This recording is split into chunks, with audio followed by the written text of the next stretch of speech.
Welcome, brave souls. To the chilling depths of Mrs. Devil's Tales, we delve into the spine-chilling world of cryptids horror stories that will send shivers down your spine. First story. I will never stop at a highway rest area ever again.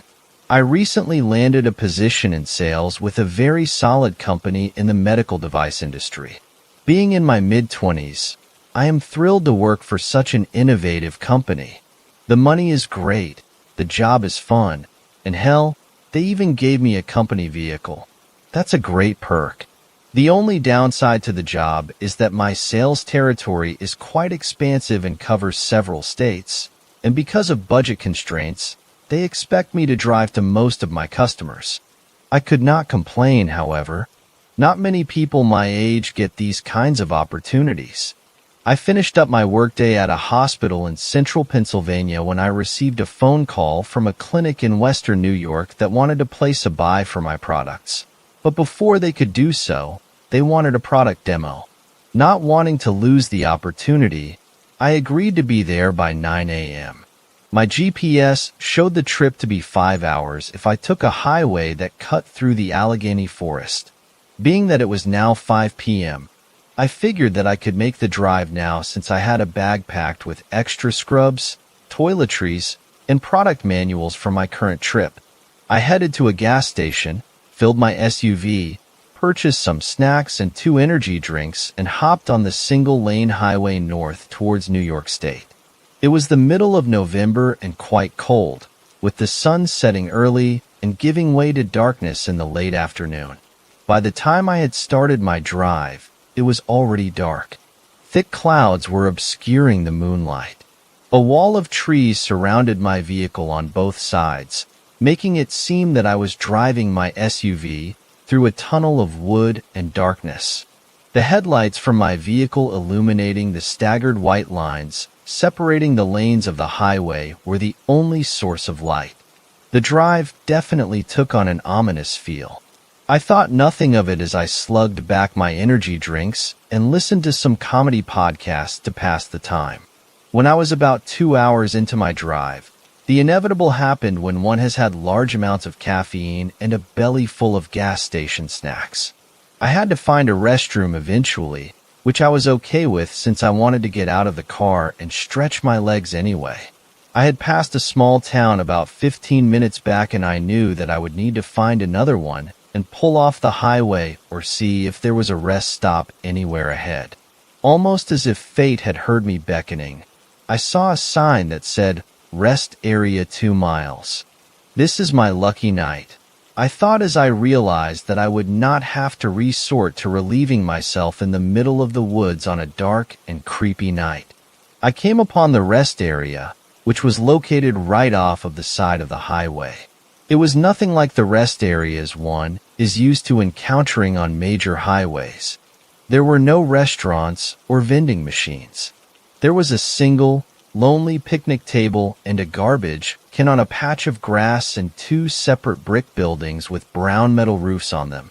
A single overhead street lamp barely illuminated my oasis as it was flickering on and off, probably from neglect considering how remote this place was and how little use it was getting.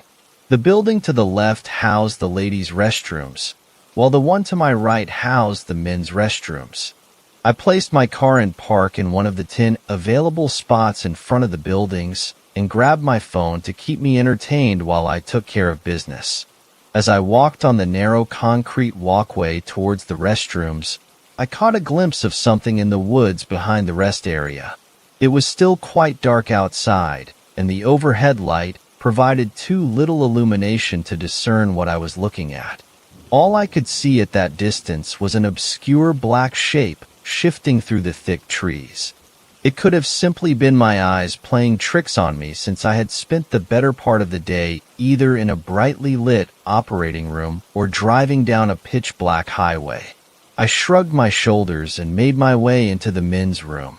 There were 3 stalls at the far end of the restroom flanking 3 urinals. 2 flimsy overhead lights with exposed bulbs were the only sources of light.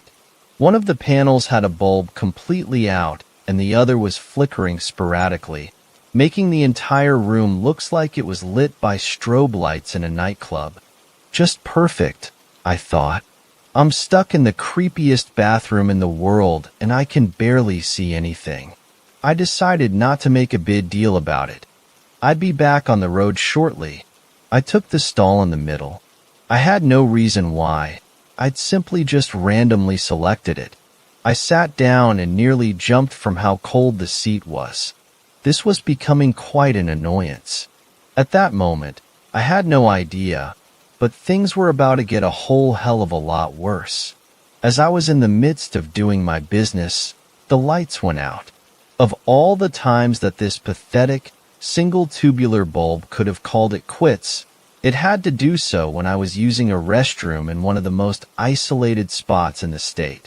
You've got to be ****king kidding me, I groaned out loud. At this point, the light from my phone was the only source of light cutting through the shroud of darkness that crept over the entire room. It was only at this point that I realized how quiet it had been this entire time. Aside from sound of the slight breeze outside hitting the building, it was dead silent. I sat there in silence, playing games on my phone when I first heard it. At first, it sounded like a faint shuffling sound, the obscure noise of someone, or something, making its way towards the entrance of the restroom. I found this rather odd because I would have heard another vehicle pull up since the parking lot was right across from the two buildings. The shuffling then became more discernible. It was footsteps. Slow, trudging footsteps were making their way into the restroom. By how loud they were, whoever or whatever this was had entered the room. As the footsteps continued, I noticed that they were making a slapping sound against the tile floor. It was as if this person, or thing, was barefoot. The footsteps became heavier and louder, and I noticed that they were moving towards the stalls. I locked my phone screen and sat there frozen with fear. My heart was pounding out of my chest, and sweat started to creep across my brow despite the chill in the air. By this point, along with the heavy, slapping footsteps, I heard the breathing. This thing's breathing was too otherworldly to be human. It took long, heavy, animal-like breaths and exhaled in a way that resembled an asthmatic with a faint whistle at the end. I had never heard such a thing. By this point, my bowels were completely voided from fear, and I was grateful that I had been sitting on a toilet, for I would have ****t my pants had I not been.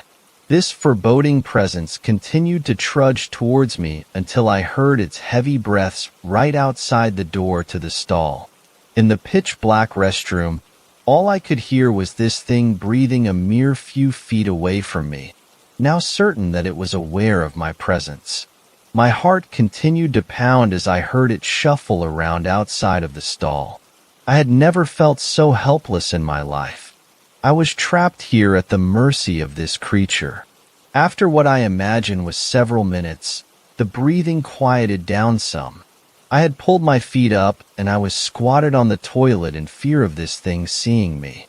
I knew that it was still there, but for whatever reason, call it curiosity or perhaps a fear-induced lack of judgment, I took out my phone and flicked up the flashlight app and pointed it at the floor underneath the stall door entrance.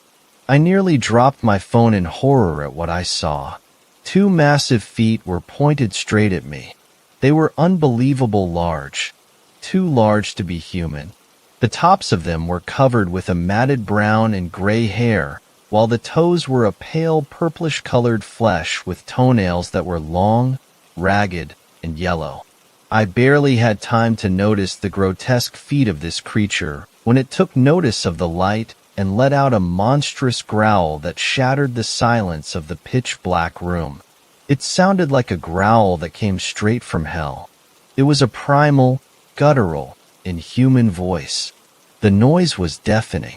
My terror had completely overtaken me as I fell onto the floor and prepared to meet my doom at the hands of this beast. I closed my eyes as I heard it begin to pound on the door. cracking noises indicating that it was getting closer on every strike to breaking the stall open and getting its probably equally grotesque hands on me. Just when I thought that I was a dead man, the monster had quieted down and ceased its assault on the stall door. I opened my eyes. I was still alive for now. It was then that I heard another familiar sound from the other side of the room. Those heavy, slapping footsteps. Jesus Christ, there are two of them. I thought as terror pierced every muscle in my body as I lay limp on the floor. I heard the second set of footsteps grow closer. Slap, slap, slap. As I prepared to meet my fate where I'd no doubt be torn in half by two forest beasts, that's when the face-off happened. Both creatures began to growl at each other back and forth, as if locked in some sort of display of alpha male aggression. After several exchanges, they made their move. I heard the sound of flesh hitting flesh and bodies slamming up against the walls. I flicked my flashlight app back on and pointed it towards the noise as I looked from under the stall. The two creatures were locked in a life and death melee. They were growling inhumanly as they pushed each other back and forth, blood spilling onto the floor from what I imagined was them clawing and biting at each other in this life and death struggle. As their battle continued, one began to back away out of the entrance to the men's room, and the other followed in a frantic sprint.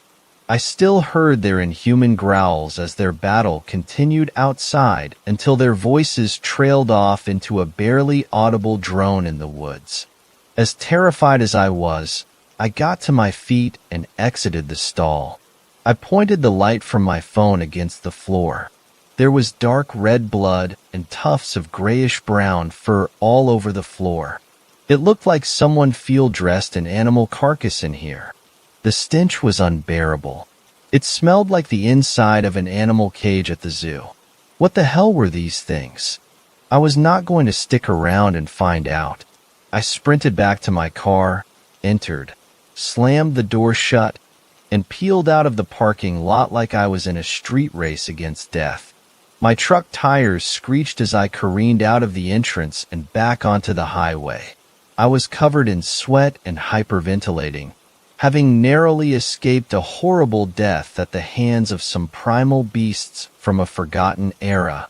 I sped the rest of the way to my destination in New York. I arrived and checked into a hotel.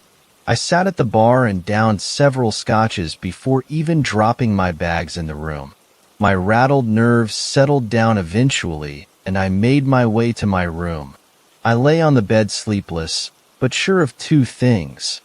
I was not taking that route back home, and I was never stopping at a rest stop ever again.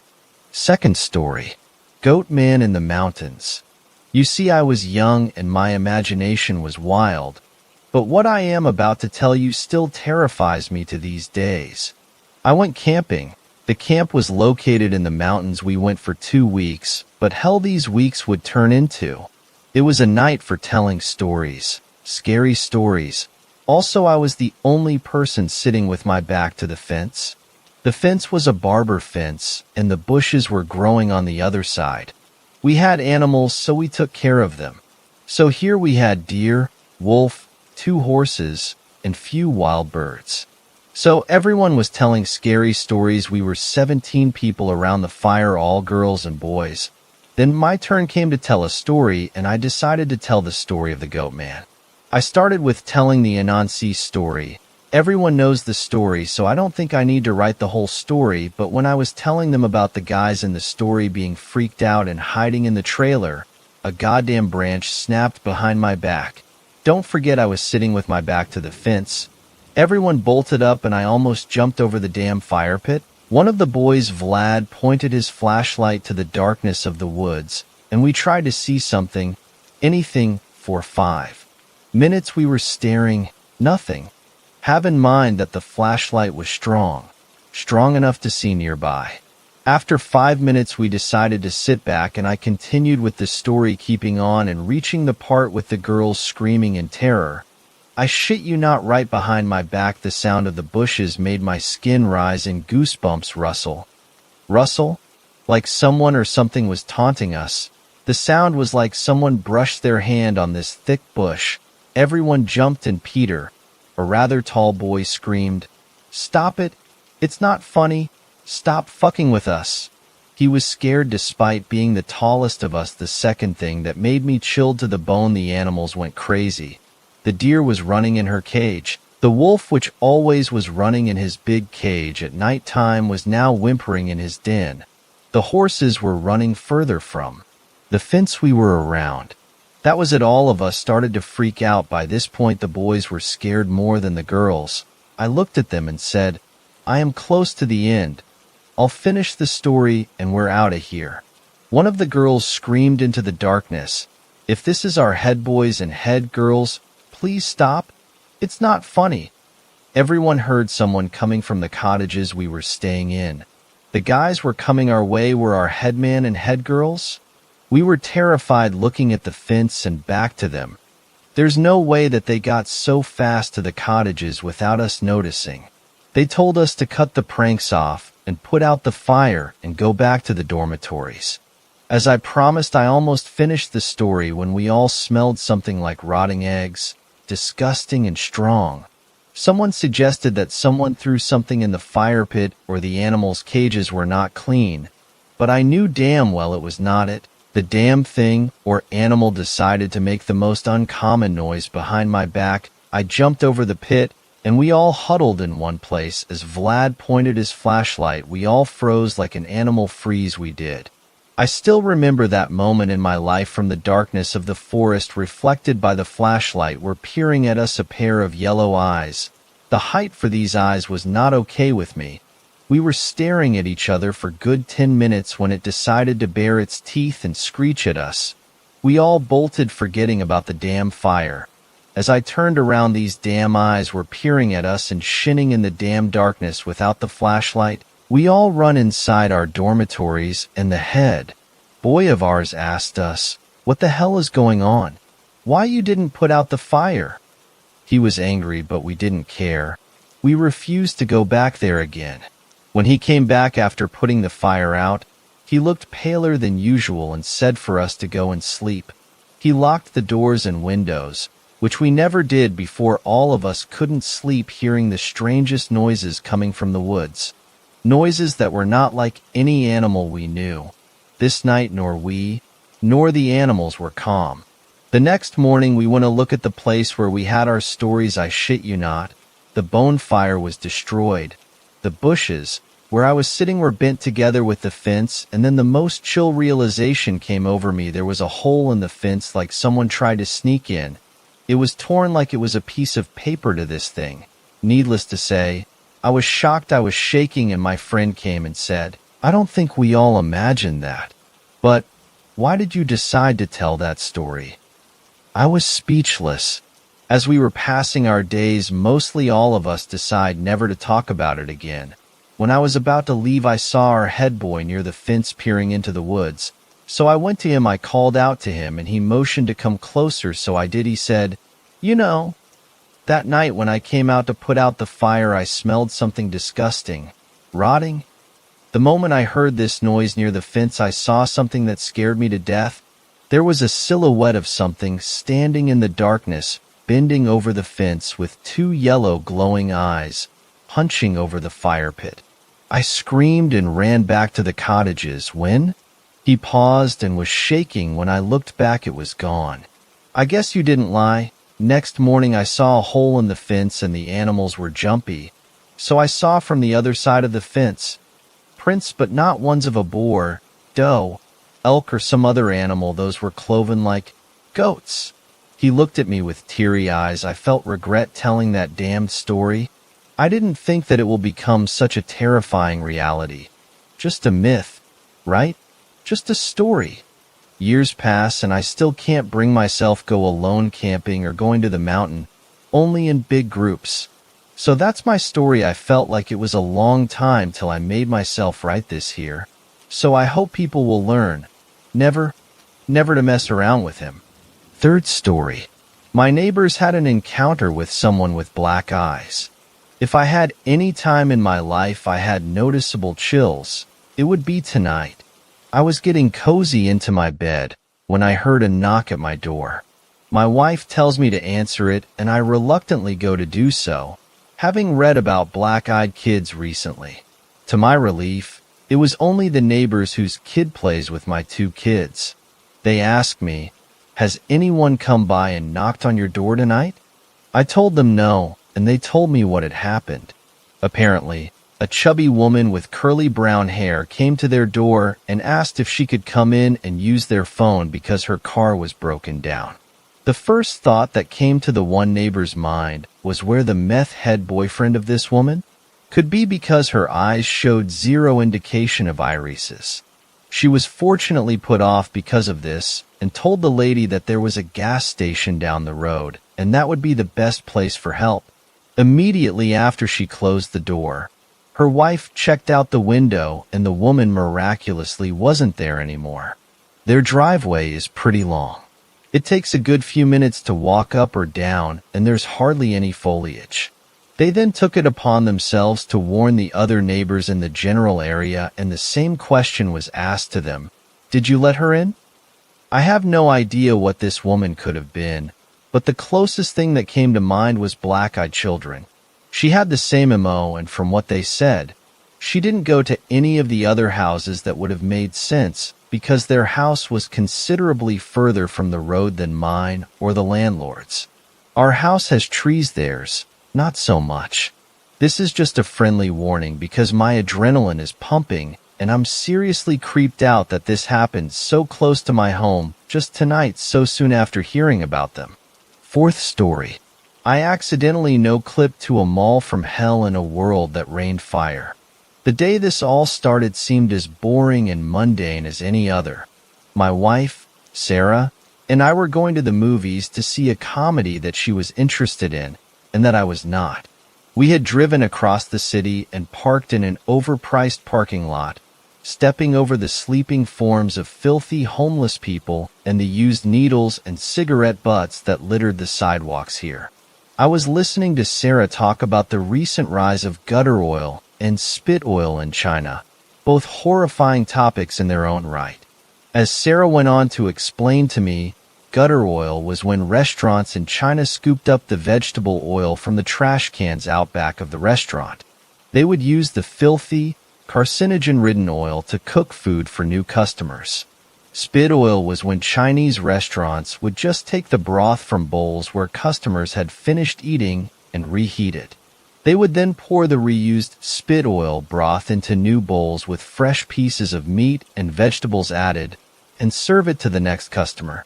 This was broth that someone else, a total stranger, was just drooling into. "It's so disgusting," Sarah said over the din of contrast traffic as she brushed a lock of hair the color of chestnuts behind her ear. The crosswalk turned green and we started ahead with Sarah in the lead. It shows that China really is just a paper tiger, at least in terms of its economy. The people are so desperate there. I saw a blur of something pale behind us, something tall and spidery that slunk through the crowd. I quickly spun my head, but I only saw groups of people milling around. I wondered if I was hallucinating for a moment. "Are you listening to me?" Sarah said, and I saw she was looking at me now with a queer expression on her face. Her eyes always reminded me of emeralds, the way the green irises sparkled. I shook my head. "I thought I saw something," I murmured as we pushed our way through the crowd and into the movie theater. We waited in line and bought our tickets. Everything seemed normal enough. I kept thinking back to that glimpse I had of the pale creature skittering through the city with its thin, jointed legs. I had never seen anything like that before, not even in my nightmares. I shuddered. "This is our theater," Sarah said. I followed her, silent. I felt off balance, though little did I know that things were about to get much worse. I looked down at my arms, seeing goosebumps rise all over my skin. Everything felt freezing cold as we walked through the door into Black Hall, parallel to the stairs in the theater. The door closed behind me, but everything seemed wrong. There was no light coming from the front of the movie theater. No film was playing on the screen, if indeed there was a screen at all, because all I could see here was total blackness, as if we had walked into an abyss. I didn't hear the chattering of the crowd in the seats, either. In that endless void, only the breathing of myself and Sarah rang out along with my thudding heartbeat. "What's going on?" I asked, my voice shattering the silence. I took out my cell phone and turned it on, shining it around. Sarah stood in front of me, but we weren't in the movie theater anymore. It looked like we were standing in some sort of empty warehouse with concrete floors disappearing into the distance all around us. Deep cracks spiderwebbed their way through the floor. The walls, too, were the same bare, gray concrete. They rose high into the air, and my phone's dim light couldn't penetrate deep enough to find any ceiling. The air here felt cold, and the wind constantly whipped through, as if we were standing on top of a mountain. Sarah took out her phone, too. Her eyes gleamed with panic. I turned, looking for the door we had just come through. It was there, and relief filled my heart. It looked different, cracked and ancient, the wood splintering down the middle in a jagged, lightning bolt pattern, but it was there. Did we go through the wrong door or something? Sarah whispered in a small, frightened voice. "I'm so confused right now. That was our theater, wasn't it?" I ignored her and ran forwards, flinging the ancient door open. On the other side, though, I didn't see the red carpeted hall for the movie theater, or the cheesy posters lining its walls. No, it wasn't the wrong door, I whispered, horrified. Something's happened. Something bad. I don't know what it is, but my voice trailed off as, side by side, we stared out into the strange world waiting before us. We each took a step outside onto the surface of the alien planet. The nighttime sky swirled above us, blood red and bursting with lightning that sizzled through the clouds. It whirled like a hurricane, meeting in a black eye that bubbled over with thick clouds of fiery smoke that blew across the landscape in suffocating torrents. The ground was covered in layers of fine, glossy sand that looked like obsidian. The building we stood in stretched far above our heads, appearing hundreds of stories tall. It was of a sheer, brutalist architecture composed of thick walls of cement with no windows. The top of it disappeared in the impenetrable mist of the bloody clouds. It had only one single door on this wall as far as I could see, a wall which stretched out for what looked like thousands of feet in each direction. It almost appeared like an optical illusion with the smooth, gray concrete disappearing off in the distance. It looked like a windowless gray warehouse in my mind, though perhaps in hindsight, it was really more of a prison. Throughout the massive chamber of the warehouse, there was a white glare that continuously cut out and turned back on every few seconds.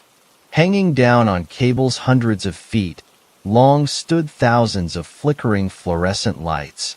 They strobed on and off with an incessant tinking, pinging sound. "So much for going back the way we came," I said, shaking my head grimly. "Am I dead right now? Are we in hell or something?" Sarah gave a short bark of sarcastic laughter that sounded far too loud in the eerie setting. It looked like some endless, empty warehouse built on an alien planet. "I've heard of stories like this," she whispered, her face pale and covered in sweat, her eyes wide and dilated. "Some people call it no clipping.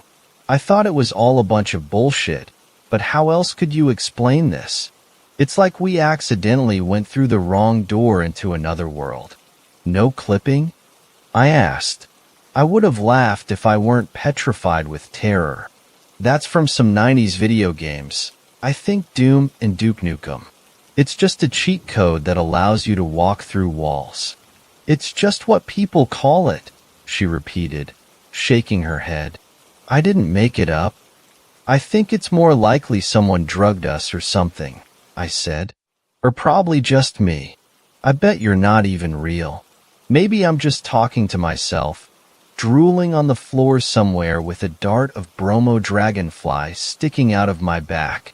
Sarah looked out onto the alien landscape and the black volcanic sands that stretched off as far as the eye could see. The swirling of the clouds in the sky seemed to grow faster. They threw off rusty streaks of bloody light that flashed in regular intervals and lit up the world with a blinding crimson radiance.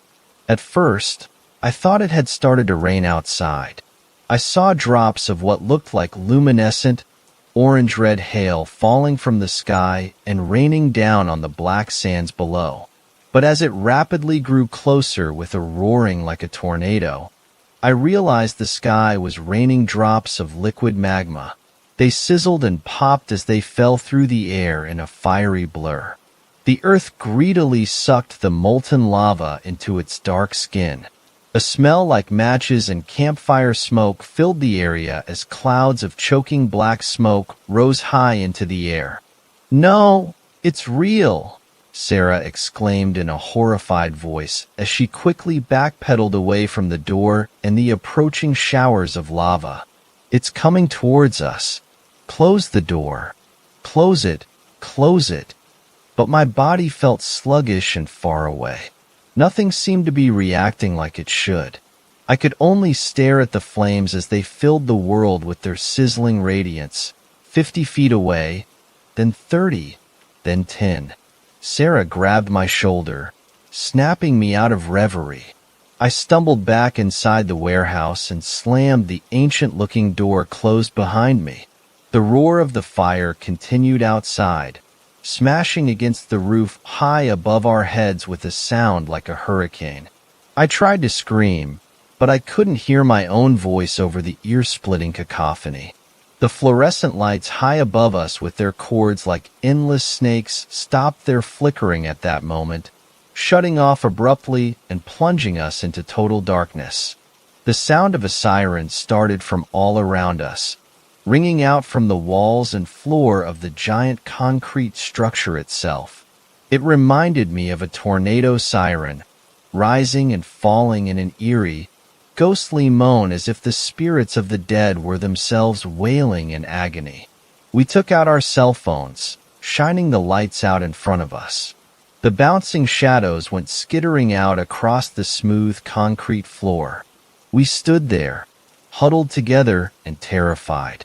"You know what this reminds me of?" I whispered. The firestorm had passed overhead, and though the reverberations of the molten drops hitting the roof still echoed across the endless chamber, the sound had grown faded and distant as the storm continued off into the distance. I heard a case in Hungary where a school bus full of kids were traveling in the absolute middle of nowhere. Apparently, the few people who lived in the area saw a bright light in the sky and heard an explosion. Later on, someone found the school bus, but all the kids and the bus driver had disappeared, except for 2 twin girls. But you know what the strangest part is? Both of the girls claimed they didn't have any siblings, that they had no twins, and that they had no idea who the other person was. Sarah covered her face with her hands. "That doesn't help us at all," she said, shaking her head. "What if this kind of stuff happens all the time, though?" I continued. "What if those kids ended up in a place like this? What if they just fell through a doorway into another reality or were taken? So who was the real twin?" "I don't get it," she said. "I don't know. Maybe neither of them. I think you're missing the point here. Maybe there's other people here. Maybe there's another way back to the regular world. If there's a doorway here, then there must be another doorway that leads back somewhere, right? Maybe there's hundreds of doorways that lead into this place. Maybe there's millions," I said. Sarah opened her mouth to say something when the siren started again, followed by a deep man's voice. He spoke like a radio broadcaster announcing a terrorist attack, using a grim, emotionless tone. Alert! The dead things are crawling. Alert! Level 5 firestorm in progress. Alert! The dead things are crawling. Alert! Level 5 firestorm is approaching in your direction. Please seek cover immediately. Remain in hiding until the danger has passed. Alert! The dead are rising. Alert! The dead are rising. Please take shelter immediately, the voice repeated. The siren wail rang out for a couple seconds, and then the message started repeating again. It sounded like there were speakers built into the walls and floor of the structure all around us, but I saw no vents, no boxes or wires. The lights far overhead flickered in time with the booming alert. After about 30 seconds, the voice abruptly cut out in the middle of its sentence. Emergency alert. The dead are rising. Emergency all. It droned on before the alert and the lights both cut out at the same time. There was a whining sound as if countless hidden fans were slowly whirring to a stop. I looked over at Sarah with a panicked expression, but as I opened my mouth to say something, the booming voice gave one last deep, drawn-out warning. Look behind you! It hissed as it deepened into something inhuman, something demonic and brimming with evil. My heart felt like a block of ice as I spun on my heels, raising my phone's light in front of me like a shield. Sarah's face had gone pale, and she wavered on her feet, looking as if she might pass out. The darkness pressed in on all sides, but the voice had been right. We weren't alone anymore. Something that looked like an old woman stood there only a few feet away, but everything about her looked wrong. She had a face as white as burning desert sands. Wrapped around her body, she wore a moth-eaten funeral shawl that looked as black as death. Her pale, nude body had bloody steel bars forced through her arms and chest. The steel rebar had been bent and twisted around her torso, ending in points sharp enough to skewer a human heart.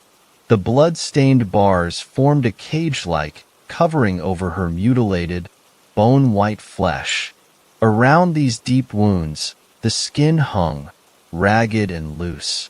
Pieces of sharp steel jutted out from the ends of her fingers, ripping their way out of the flesh like talons. She grinned, and even her teeth were wicked points of glinting metal. She opened her mouth. Black, clotted blood gurgled and spun within. Her jaw unhinged, showing that her tongue had been cut out. The bloody, infected stump squirmed with maggots. Her filmy eyes seemed to look through us as she stood there, as motionless as a statue. Neither Sarah nor I moved for a long moment. I came to life then, stumbling back and away from this otherworldly abomination. As soon as I moved a single step, her neck snapped up with a cracking of bone. Her head ratcheted towards me. With twisting, jerking movements, she started towards me. Run! I screamed, tearing off without looking back to see if Sarah would follow. The smell from the old woman was wretched, like the stench of putrefying meat and formaldehyde. I headed straight into the heart of the massive building, hoping that it wasn't all just empty, bare concrete. I heard the thudding of feet behind me. Glancing back, I saw Sarah only a few feet behind me. The corpse of the old woman was close behind her, only a couple paces away. Her slashed legs skittered forward, leaving a trail of writhing maggots and drops of black blood in her wake. As we sprinted forward into the center of the warehouse, it seemed to open up around us like an abyss. The only wall fell further and further behind. But up ahead, there was a crimson glow in the great pool of shadows, something that shone like an emergency light. I pushed myself to the limit, but I knew I couldn't keep up this pace much longer. Sarah and I neared the bloody glow with the pale corpse of the old woman still close behind us. I could hear the gnashing of her metal teeth and her congested breathing, smell the stink of rot and death that emanated from her like a cloud. I realized that the red light was actually an elevator, stuck in the center of this immense abyss. Its shaft soared straight up into the air, disappearing from view in the darkness. The metal doors stood open, as if the elevator were waiting for us. I wondered where it led. A sudden scream erupted from behind me. I turned, seeing Sarah on the ground, the undead corpse writhing on top of her. Her metal teeth snapped together with a sharp ringing sound. Sarah had her arm up and was pushing with all her strength against the old woman's neck. But the old woman snapped and bit at the air, and with every bite, it seemed her face lowered another fraction of an inch closer to Sarah's eyes, her nose, her lips. Sarah would be ripped to shreds, her flesh sliced to pieces as if by a wood chipper. I saw the sharp points of metal poking from the corpse's torso, biting into Sarah's skin. Thin rivulets of blood soaked into her clothes. I ran forwards in a blind fury, my vision turning white with adrenaline as I brought my boot up into the old woman's chalk-white face. Her head snapped back, the neck cracking like a tree branch. Her head ratcheted up to face me, her pale cataract eyes gleaming with a rabid hunger. I backpedaled as she lunged forward, leaping through the air like a cat. Sarah lay on the ground, moaning and bleeding, temporarily forgotten by the abomination. I reached into my pocket, frantically looking for anything to defend myself with. I only felt my car keys.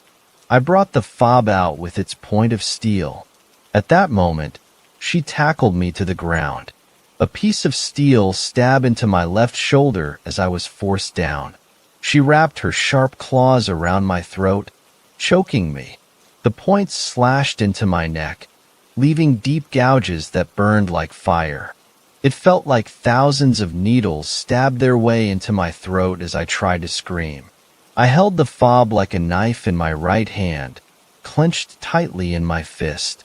I brought my knee up and smashed it into her with a sudden rush of adrenaline, feeling her cold steel talons release my throat. A moment later, the undead woman's head snapped forward, biting deeply into my neck. I screamed as I struggled, writhing under her weight. I managed to free my right arm and brought the sharp point of the key straight up into her filmy eye. She gave a wail as she twitched, shaking her head from side to side.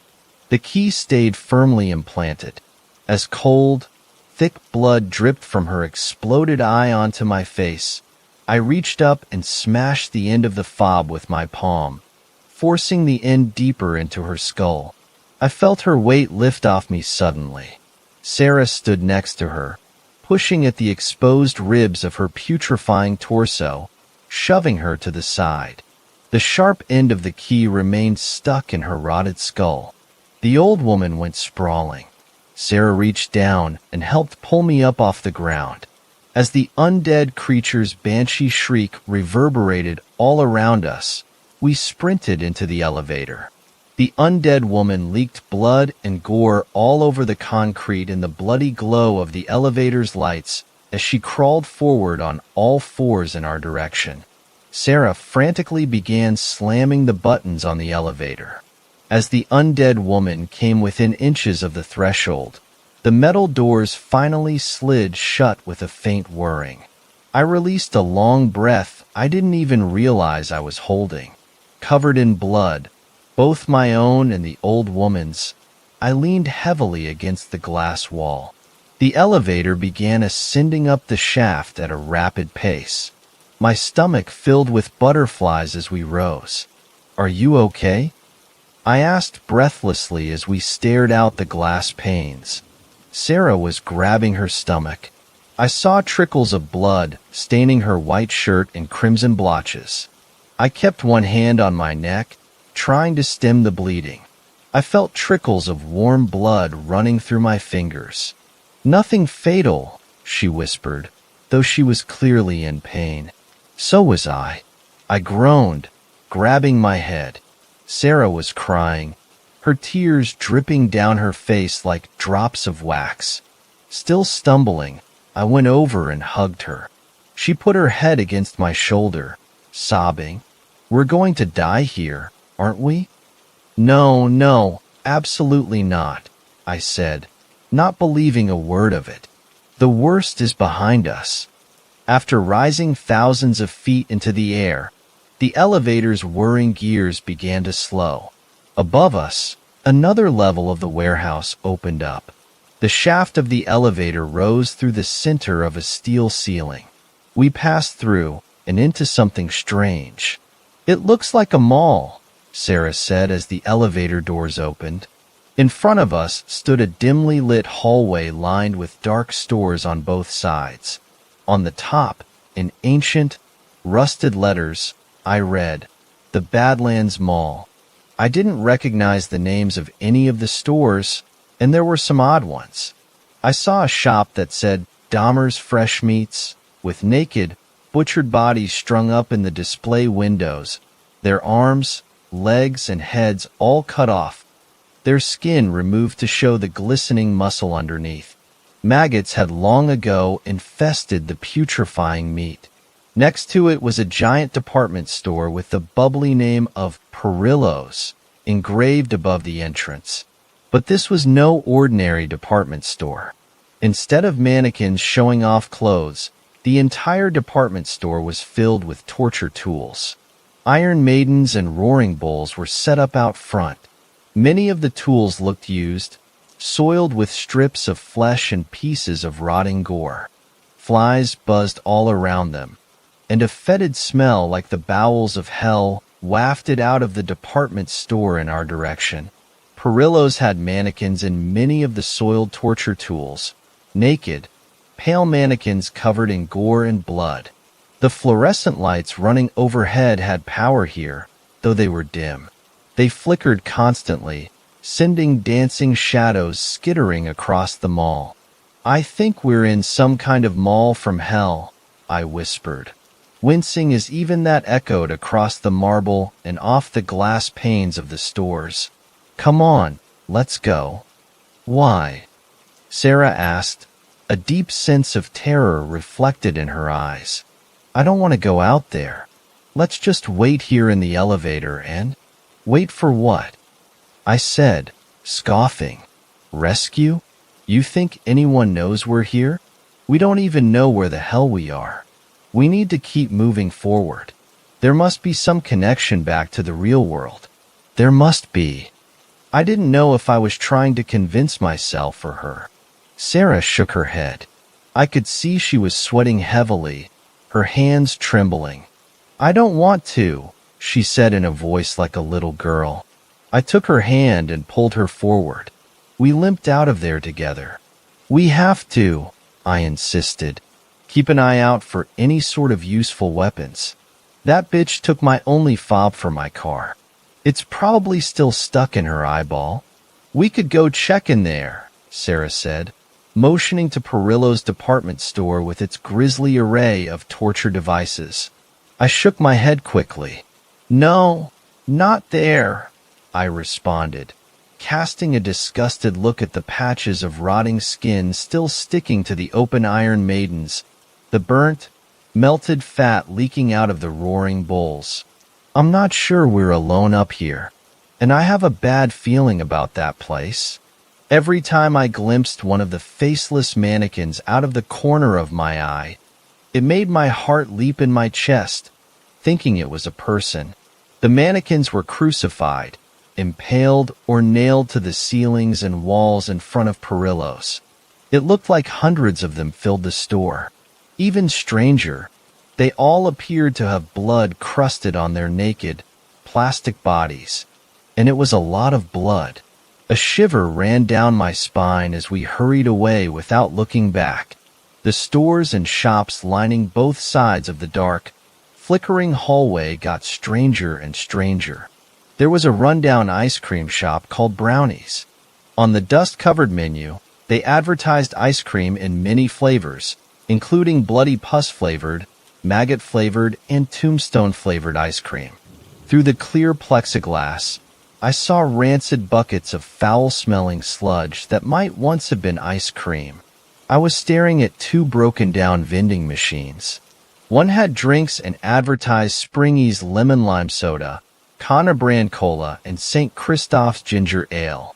The other had strange foods, including Overhalser's beef jerky, chocolate bars with caramel and peanuts called Eisenharts, Took's saltwater taffy, and Reese's fruit snacks.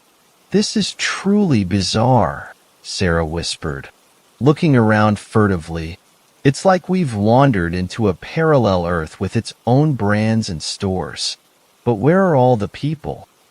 As if in answer to her question, we heard something dragging behind us. There was a low whispering of many voices, though they formed no words.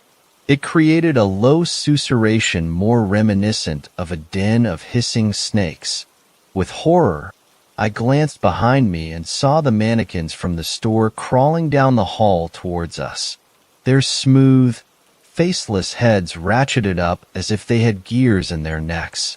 With jerky movements, they twisted forward, their flat palms smacking the marble floor. Drops of thick, old blood dripped from their plastic bodies. They had no mouths, but I could hear the low gurgling of their strange voices all the same. Hundreds of these pale forms slithered through the halls. I took off running. A second later, I heard Sarah's thudding footsteps close behind me. We passed by dozens of eerie, dark stores. In the glass displays of many, naked mannequins covered in gore came to life as we passed, their heads twisting to follow us, their arms and legs shivering with newfound energy. At the end of the hallway, I saw a familiar sign above a massive department store. It said Sears. The doors opened up into a dark, mildewed chamber filled with rusted metal shelving and debris. Without any better ideas, I turned to scream at Sarah, pointing at the store. "It's a goddamn Sears. We need to get to it." Her face had turned chalk white, her eyes wide with terror. I realized the skittering mannequins were only feet behind her. As a gurgle hissed from its mouthless face, one of the mannequins reached forward and grabbed Sarah's ankle. She fell forward, smashing her head hard against the marble floor. I heard the bone give a crack as a blossom of blood exploded from her forehead. Moaning, she tried to crawl away as the mannequins swarmed her, ripping her skin off with their sharp plastic fingers. I glimpsed this horror only for a moment. It was the last image I would ever have of my wife, the woman I loved. With the last of my fading strength, I pushed myself forward. Sarah's dying screams followed me into the Sears. I heard more of the tapping limbs of the mannequins close behind me, but I dared not look back. As I ran through the smashed glass doors leading into the abandoned department store, Sarah's screams abruptly cut off.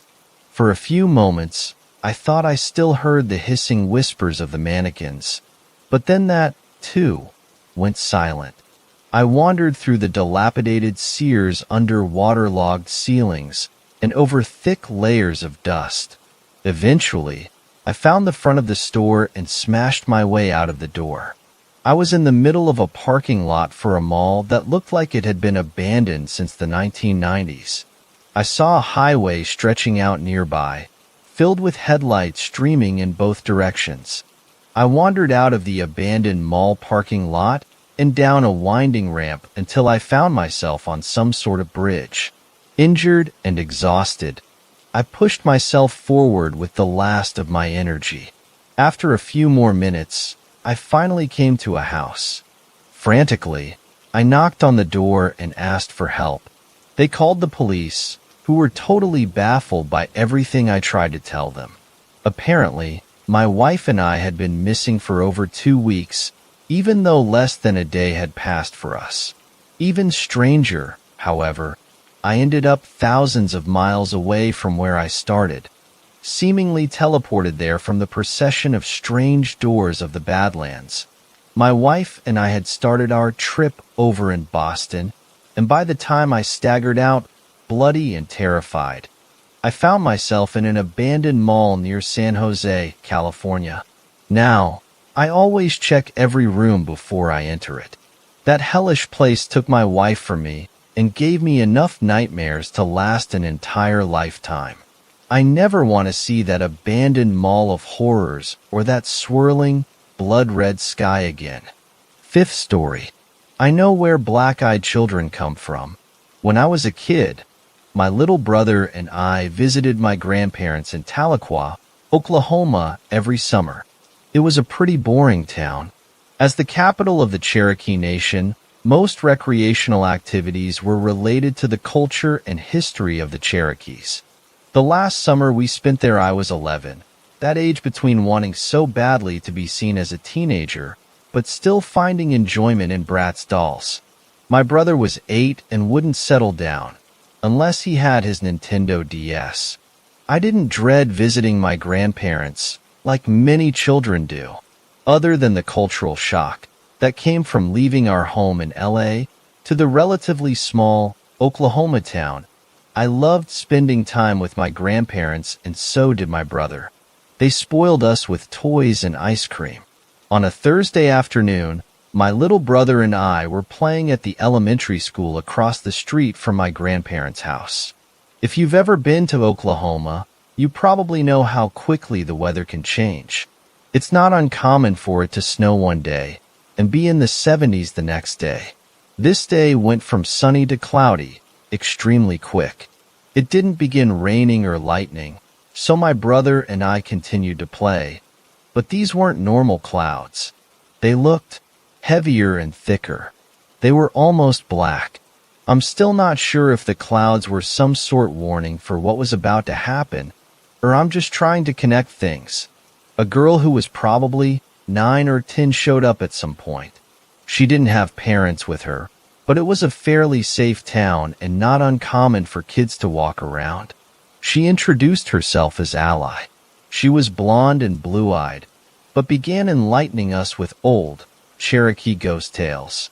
With Tahlequah being the capital of the Cherokee Nation, many urban legends and other towns are actually true in Tahlequah. Most people's great-great-grandmas really were Cherokees, and the school playground we were currently playing on really had once been an Indian burial ground. She told us one particular grotesque story about the Deer Lady, who was a hair-broken woman that went insane and cut her legs off and stitched a deer's legs on her torso in place. Her final story inspired what we thought would be a fun adventure. She told us a chief's 15-year-old daughter had been brutally murdered by her white husband on their anniversary for flirting with another man. They buried her and, out of respect, never removed her gravestone when the school was built. Ally told us it would take a bit of maneuvering, but there was a panel that could be removed and we could crawl underneath the school and see the gravestone. We were all in shape, so we began our adventure. To our disappointment, the panel had been screwed shut and it began to rain. My brother and I decided to go home. Ally, however, insisted that there had to be another way in. I tried to tell her that her parents would probably be worried and that it would be best for her to go home too, but she was determined to find a way in. My brother and I went into my grandparents' house and changed into some dry clothes, drank Kool-Aid, and watched TV. While my brother and grandparents were watching The Fairly Odd Parents, I noticed I could still see Ally, drenched in rain, trying to find a way underneath the school from the living room window. Eventually, she did. I watched her crawl in, but I never saw her crawl out. We sat through an entire episode of The Fairly Odd Parents and half an episode Drake and Josh, so it had to have been 45 minutes. That night, I had trouble sleeping. I told myself she had to have come out a different way, or maybe she came out when I wasn't looking and finally drifted off. The next morning I woke up refreshed. I was certain Ally had found a way out. My grandparents took us to the carnival and to Brahms, the local ice cream shop. It was 6 o'clock in the evening when we got home and my grandma began cooking supper, while my grandpa took a nap. My brother and I were kids though, and still had lots of energy left. So, we went across the street to play some more and our grandma told she would call us when supper was ready. I told my little brother that I had seen Ally go underneath the school and asked him if he was up for an adventure. He agreed and I went to the panel that I saw Ally loosen. I loosened and crawled underneath the school and my brother followed. The reaming daylight flooded into the basement along with us, providing us with just enough light to see things directly in front of us. The ground was cold, wet dirt, and there were many pipes and old basketballs to crawl around. I immediately spotted 8 to 10 headstones, though. The first one was directly to the right of my brother and I, but the name was too faded to read. I was feeling kind of creeped out that Ally had been right, and we were crawling over a bunch of dead bodies. I probably would have left, but my brother didn't seem afraid at all, and I wanted to seem braver than him. So I crawled to the next stone. This one read Andrew Cummings and had a birth date of 1890 and death date of 1902. There was one to the left of it that read Allison Cummings and had a birth date of 1893 and death date of 1902. Also, this freaked me out even more and made me think of Ally, who had the same name and looked about the same age as the dead girl several feet below me. My brother suddenly shouted, "Look, something in the corner just moved." Before I could tell him that we should leave immediately, he shoved me out of the way and began crawling incredibly fast to the corner furthest from us. I could clearly see a couple of large figures moving, but couldn't make out much else. "They're probably just dogs, let's go," I told him, but as he crawled, I crawled right behind him, getting closer and closer to the larger figures that began to look more and more like silhouettes of 3 people sitting against a wall, all with their knees to their chest. When they came into clear view, my brother turned around and crawled underneath me. I held him close to my chest. We were bothered terrified. The first girl was clearly Ally, except she didn't look as lively as she had looked yesterday. She wasn't smiling and her hair was stringy. Next to her was a boy who looked close in age to me and had no hair at all. He wasn't smiling either. Then there was a girl who looked more normal than Ally or the boy. Her skin was dark and her hair was so long it bunched up at the ground. She looked like she was about 16, but her facial expression was the scariest. It was one of absolute despair. The scariest part about all of them, those, was their eyes. I could see my brother's eyes glowing, but none of their eyes glowed. It didn't even really look like they had eyes, just pits of darkness. Ally smiled and said, "Thank God. You guys came." The other 2 laughed. "Yeah, well, we're going to be leaving now," I said, trying my hardest to sound casual and not scared. All 3 laughed, and the other girl spoke up, "No, you're not." Her voice had a confidence that mine didn't. I pushed my brother in the direction we came in, and he began quickly crawling away. I heard my grandma calling out to us and called out to her to help us. All 3 of them suddenly stopped laughing. Ally suddenly looked scared. She said, "Leave right now and never tell a soul. You saw us? You got lucky." We didn't have to be told twice and quickly crawled out. At dinner that night, my brother and I chalked up our silence to it having been a long day and us being tired. We never played at the playground across the street again and rarely talked about the incident. 5 months after we left, my grandparents were murdered in their own home. A neighbor had said she had seen my grandma let 3 children into their home the day of their murder. A bald boy, a blonde girl, and a dark-haired girl. Cops were never able to find any leads, and the case was eventually closed. Neither my brother nor I plan to visit Tahlequah or even Oklahoma ever again, but I know that it doesn't matter. I'm certain that one day they'll show up on my step too. I know I'll tell them to go away, and I can only hope that will be enough.